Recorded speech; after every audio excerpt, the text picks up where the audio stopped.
It's pretty cool. I get to use my recliner. I got a recliner for the bowl game, so just lay that back and it feels wonderful. So that's not too bad. How scared were you last Thursday? Sorry if you've been asked this already. But... I was pretty scared. It felt like a flashback of my freshman year and stuff like that. I had that feeling before, so I was just really excited that it wasn't as serious, and I'll be back and just thinking in a positive way. Just a pinched nerve or something? Yeah, something like that. What happened your freshman year, though? You think you'll be back on the field in a couple of weeks? Yeah, I should be back sooner than that, if not just a couple of days. Just precautionary, making sure everything fits, make sure everything does. What happened your freshman year? You're talking about your freshman year here or in high school? Yeah, when I had the dead nerve in my shoulder. Oh, okay. That's just like the whole shock went through my body, and I know that something was really wrong. As a guy who likes to hit, you want to make sure that this kind of thing doesn't slow you down the next time you get that opportunity. Right? Yeah, most definitely, and it won't. The most important thing with me is I get to play. I could keep on playing.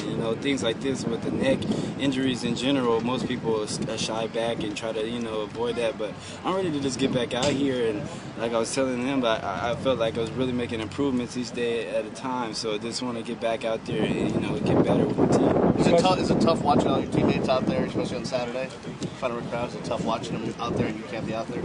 It is. At the same time, I got to play my role. The fact that I wasn't out there, I was on the sideline, making sure the sideline was cheering for our boys, making sure the safeties was getting the calls, making sure there's understanding and getting mental reps. It's one thing to be on the field and getting reps physically, but when you can get mental reps, that helps you get to another level, and I can see things from another level, another viewpoint.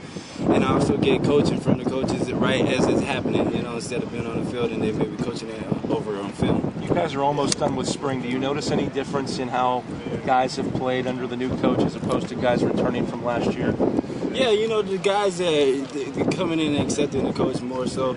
As we got to practice about like 7, 8, and 9. They're believing in what we got to get done for the spring and what we got to show, so we could get the film and work on it for fall. This is a great opportunity for us to come out and just show everybody that this is a great time for the Miami football team to come back strong. So what stood out to you, corners, so far? You guys weren't completely sure what you had coming into spring. What specifically stood out to you with the corners? They're just playing great play. They're really coachable. We got the young guys. We got a lot of young guys, actually, guys that didn't get too much experience, but they're right by the coaches, nagging the coaches.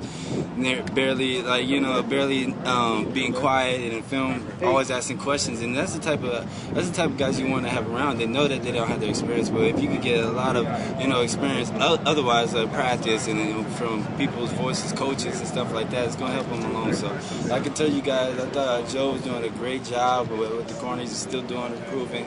Lee, McGee, we got the young guys, Payne, just a lot of guys, Finney, and they're just competing and having a good time, and with the coaches implementing, competing and having a good time playing football. Last question here. I guess everyone asked him already. Got it. Yeah, okay. We're on. Okay. How is